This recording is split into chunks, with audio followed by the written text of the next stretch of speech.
Mr. Speaker, I rise today flabbergasted by the news that has just been made public. The government has finally revealed its true deficit number. Remember, this finance minister, this outgoing and now former finance minister, told the world that she was putting in place guardrails to limit the damage that her deficits could do. Her deficit plan was $40 billion, a mind-bogglingly large number that was already contributing to rekindling inflation again. This $40 billion was too big. It was out of control as it was. But at least to her credit, she said no more than that. And she decided she would have a guardrail. We know a guardrail is meant to stop vehicles from flying off cliffs. Well, as she was trying throughout the year to avoid going off the cliff, there were two people on the bus who had other ideas: the Prime Minister and carbon tax Carney. And the two of them went to the front of the bus, they grabbed the wheel, they pulled it sharply to the left, smashing into that guardrail, and she tried to resist. So they pulled even further to the left, and they stepped on the gas. The bus flew off the cliff, and now Canadians are at the bottom of the ravine in a big pile of debt. But instead of taking responsibility, the Prime Minister told her that she should take all the blame. That when the ambulances and the police cruisers arrived and the fire department, that she take the blame for running the bus off the cliff, and that carbon tax Carney and the Prime Minister could innocently sit back, and that the Prime Minister could then put carbon tax Carney in charge of driving the next bus. The good old boys in the back room would protect themselves and make the finance minister, the then finance minister, take all the blame. Reminds you of the way they treated the former Attorney General, a brilliant and brave First Nations woman who refused to kowtow to corruption. It reminds us of the way they treated Jane Philpott and so many other brave women who have dared question this self-described feminist Prime Minister, some feminist indeed, throwing the bus off the cliff and throwing women under the bus. That is his real record. That his real record on finance, Mr. Speaker, is yet another $62 billion deficit. For context, outside of this government, there is no government in the history of Canada that has ever run a $62 billion deficit. Not even in the 90s when the Wall Street Journal said that we were a third world basket case, not even during the massive global economic crisis did the deficit come anywhere close to that. And here we are, with the global economy growing, with the American economy booming in stable times.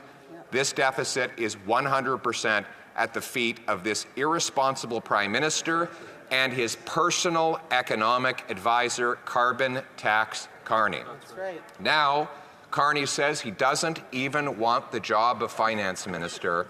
He doesn't even want to try and drive the crashed out bus after he helped run it off the cliff. And they couldn't find anyone all day. In fact, no one will appear today even to defend this incredible disaster of a budget. Look at the consequences in human terms, Mr. Speaker. We have 1,400 homeless camps in Ontario, 35 homeless encampments in Halifax alone. We have 2 million people lined up at food banks. Scurvy is making a comeback. The government admits that 1 in 4 children are going to school hungry every single day. Unemployment is rising, and according to this budget, expected to exceed 7% by the end of next calendar year. The gap between per capita GDP in Canada and the US is now 30,000 in Canadian dollars, 30,000 it was equal 10 years ago. This is the worst gap since at least the Second World War, and some say the worst gap in a century. Canadian workers are only getting 55 cents of investment for every dollar an American worker gets. $500 billion Canadian investment dollars, which works out to almost a quarter of our economy, has left net to go to the United States, where it builds pipelines, factories, warehouses, pipelines, business centers, Canadian investment dollars paying American wages, while our workers go starving for investment and for salaries to pay their bills. When I travel across this country, I consistently meet two types of people. One, those who are a little better off and tell me that, and I'll be very blunt about this, that if I don't win, they will leave the country. And they are very numerous. Yes. But you know, I don't worry about them as much. You know who I worry about? The ones who can't leave. The ones who don't know, and if I can just use very blunt language, who tell me, I don't know what the hell I'm going to do. I have no idea how I'm going to pay my way. That's right. I met a waitress at a restaurant not long ago, and she came up to me and she grabbed me by the hand and she said, "You have to win." And I said, "Oh, thank you, I appreciate your support." She said, No, it wasn't a compliment. You have to win. And then she told me her story. She told me that she was working one full-time job and two part-time jobs just to pay her bills. As a single woman in her late 50s. And she was tired of working all the time. So she cut everything out of her budget, every creature comfort, everything she enjoyed about her life, she cut it out so that she could drop one of those part-time jobs. And then one morning, she woke up and she walked outside and her car was gone. And she called her insurance and they said they weren't going to cover the replacement value. So she had to take that job back because she simply cannot live her life without a car. Now you can bet your bottom dollar the guy who stole the car, he was probably out on bail. This was not his first job. That's right. Her taxes have gone up. Her heating bill has gone up. Her wages have not gone up. She's scared to go out in the streets in places where they didn't even lock the door not long ago. These are the people we're fighting for. These silly games over here, they're very entertaining. The soap opera that everyone's seized with today, that's all fine. But there are real people whose lives are on the line here, and we have a duty to work for them. And quite frankly,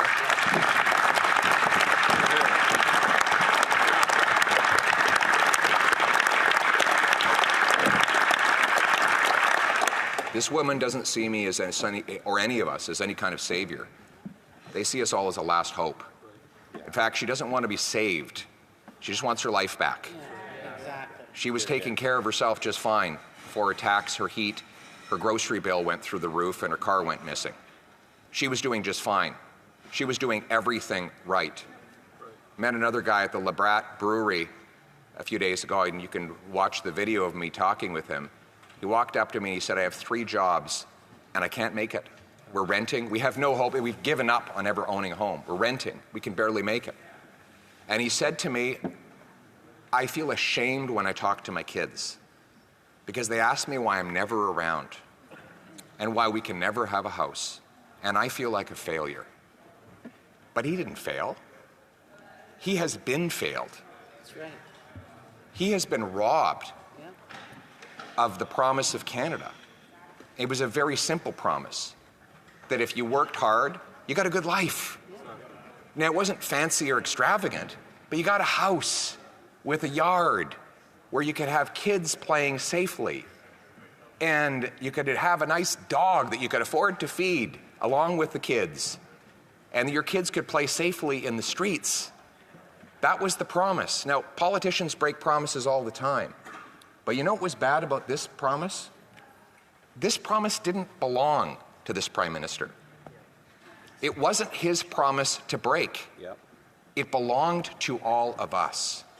And our purpose is to bring home that promise for that young man, that young father, and that older female worker so that they can once again take back control of their lives, live in a safe country where their hard work earns them a good wage, where their rent and their food is affordable, and where when they go to bed at night, They know that they will be safe throughout their sleep and that they will have their car in their driveway in the morning. A country where people are proud again to fly the flag, where they know the government is a servant and not a master, where they understand that every day the Commons, this place, works for the common people, not for the ego of one man desperate to cling on to his job. We must remember that we are servants in this place. We have a job to do on behalf of the people who sent us here. Our personal dramas are not important. The dramas that should seize all of our concern and imagination are the daily dramas of the working women and men that build this country. We are in it for them. We're going to give them back control of their lives in the freest country on earth, Canada. Let's bring it home.